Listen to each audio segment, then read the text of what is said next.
Olá, eu sou Walter Procópio e esse é o nosso desafio de ler a Bíblia toda em um ano. Hoje vamos ler mais 3 capítulos do livro de 2 Samuel, capítulo 4, capítulo 5 e capítulo 6. Você viu nos primeiros capítulos que Israel mergulhou em uma guerra civil, a família de Davi com a família de Saul. E aqui nós vamos ver o capítulo 4, o assassinato de Isbosete, filho de Saul, que foi proclamado rei por Abner. Abner que foi morto no capítulo 3 por Joabe. O capítulo 4, ele nos mostra do verso 1 ao verso 8, que 2 comandantes do exército de Isbosete, Baná e Recabe, vão assassinar Isbosete e levam sua cabeça a Davi, esperando recompensa. Gente, é muito interessante que no meio dessa guerra civil, a gente vê atos assim, tão terríveis. Agora, olha a atitude de Davi. Olha a atitude de Davi. O verso 8. Levaram a cabeça de Isbosete a Davi em Hebron e lhe disseram: aqui está a cabeça de Isbosete, filho de Saul, teu inimigo, que tentou tirar-te a vida. Hoje o Senhor vingou o nosso rei e senhor de Saul e de sua descendência. Olha a resposta de Davi. Davi respondeu a Recabe e a Baná, seu irmão, filho de Rimon, de Beirote: juro pelo nome do Senhor, que me tem livrado de todas as aflições.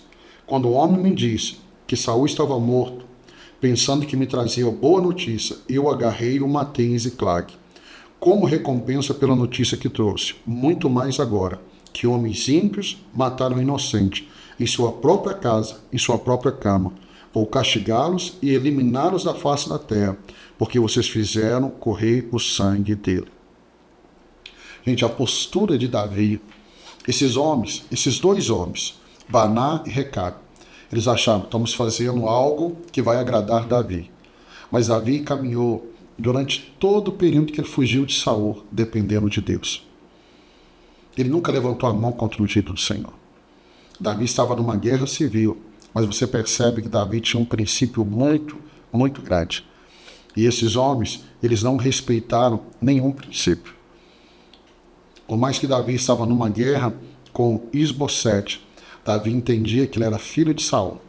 E Davi não levantaria a mão para ele de uma forma tão covarde como esses homens fizeram. O que eu aprendo no capítulo 4? Que Davi, ele tem um compromisso com a justiça e a integridade. Mesmo que politicamente isso pudesse ser vantajoso para ele. Que ensino? Como nós devemos aprender com Davi a também sermos assim. Porque hoje nós percebemos que as pessoas não têm integridade. Quando elas são beneficiadas, o jeitinho brasileiro, não. Nós que nascemos de novo, nós que temos o Evangelho como o nosso ensino, nós cremos no Evangelho, nós precisamos viver uma nova vida com total integridade. O capítulo 4 nos ensina isso.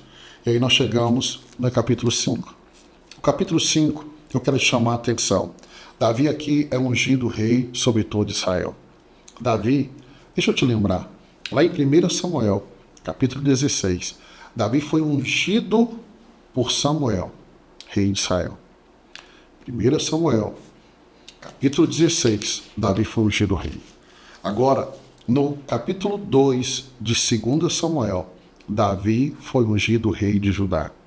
É a segunda unção sobre a vida de Davi. A segunda unção. E aqui no capítulo 5, Davi vai se tornar rei de todo o Israel. De todo Israel. O capítulo 5 diz assim: representantes de todas as tribos de Israel foram dizer a Davi em Hebron: somos sangue do teu sangue. No passado mesmo, quando Saul era rei, eras tu que liderava Israel em suas batalhas. E o Senhor disse: você pastoreará Israel, o meu povo, e será seu governante. Então todas as autoridades de Israel foram ao encontro do rei Davi em Hebron. O rei fez um acordo com eles em Hebron perante o Senhor, e eles ungiram Davi, rei de Israel. Aqui é a terceira unção sobre a vida de Davi. Essa mensagem é muito importante, porque Davi não foi ungido apenas uma vez, ele foi ungido por Samuel, ele foi ungido para ser rei da tribo de Judá, e agora ele é ungido para ser rei de toda Israel. E essa foi a promessa de Deus para a vida dele.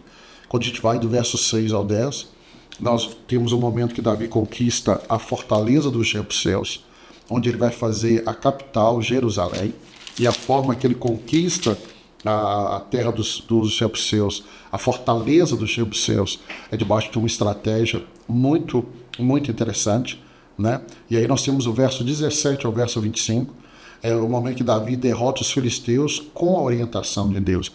Nós começamos agora a ver Davi consolidando o seu reino. Conquista a fortaleza dos jebuseus, faz dela a sua fortaleza, faz dela a capital, vai derrotar os filisteus. Percebemos como que Deus está com Davi. A sensação que temos que essa terceira unção sobre a vida de Davi, o cumprimento da promessa de Deus, faz com que Davi agora estabeleça o seu reinado. As conquistas começam a aumentar, e aí você vai ver como que é importante você andar na direção de Deus. O capítulo 6 é o momento que Davi quer levar a arca de Deus para Jerusalém. É a primeira tentativa de Davi. E aqui do verso 1 ao verso 11, Davi ele vai tentar levar a arca de Deus. Por que tentar? Porque Davi vai transportar a arca da aliança para Jerusalém em cima de um carro de boi e vai resultar na morte de Uzá. Por que Uzá vai ser morto? Porque Davi coloca a arca num carro de boi. Quando esse carro tropeça, Uzá vai pôr a mão na arca para segurar e ele vai ser morto. Davi vai lamentar a morte dele. Davi errou. Por que Davi errou? Deuteronômio 17 fala como que o dever do rei, e o dever do rei era conhecer as Escrituras. As Escrituras ensinavam que a arca deveria ser levada no ombro do sacerdote, dos levitas, não para um carro. Davi está imitando os filisteus, mas os filisteus não tinham obrigação de conhecer a palavra. Davi sim. Então Davi vai lamentar porque a arca não está com ele, e aí nós vamos ver do verso 12 ao 19. Quando Davi não consegue trazer a arca, entendeu? Verso 12 ao 19. O verso 12 diz assim, o verso de número 9, né? Verso 9. Naquele dia Davi teve medo do Senhor e se perguntou, como vou conseguir levar a arca do Senhor? Por isso ele desistiu de levar a arca do Senhor para a cidade de Davi. Em vez disso, levou a arca para a casa de Obed-edom, em Gate. A arca do Senhor ficou na casa dele por 3 meses. E o Senhor abençoou toda a sua família. O verso 12. Quando Davi ficou sabendo que o Senhor fizera a família de Obed-edom, ele decidiu buscar a arca. Só que aqui do verso 12 ao 19, nós vamos ver como que Davi leva a arca. Agora da maneira certa. Olha aqui, ó. Verso de número, vamos ver aqui, de número 13. Quando os que carregavam a arca do Senhor davam 6 passos e sacrificavam um boi e um novilho corto. Davi entendeu que a arca deveria ser levada no ombro dos sacerdotes, não por uma maneira mais fácil. Aqui nós vamos ver Mical, que vai estar na janela criticando Davi. A Bíblia vai falar que Mical foi estéril. Agora, a história de Mical, e eu quero encerrar aqui, porque eu falei que eu ia falar sobre ela. Aquela Mical que amava Davi, que ajudou Davi a fugir do seu pai.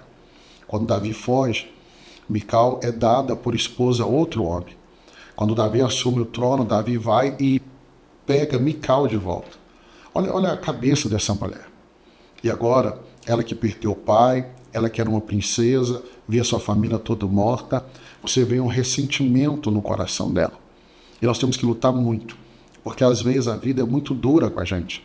E podemos nos tornar como Mical, apenas um crítico, uma crítica. Mical poderia estar do lado de Davi, era o lugar dela. E ela poderia estar celebrando a chegada da arca de Deus. Mas tudo que a vida gerou nela, fez dela apenas uma mulher crítica ali na janela. Que eu e você não sejamos como Mical, que eu e você possamos abrir o nosso coração e permitir que Deus trate todas as nossas feridas, todas as nossas frustrações, para que possamos celebrar. Como Davi, apesar da vida também ter sido dura com ele, Davi estava celebrando a chegada da arca de Deus. Quero abençoar a sua vida. Terminamos mais 3 capítulos. Se Deus permitir, amanhã nós estaremos aqui juntos para mais 3 capítulos da Bíblia. Deus te abençoe.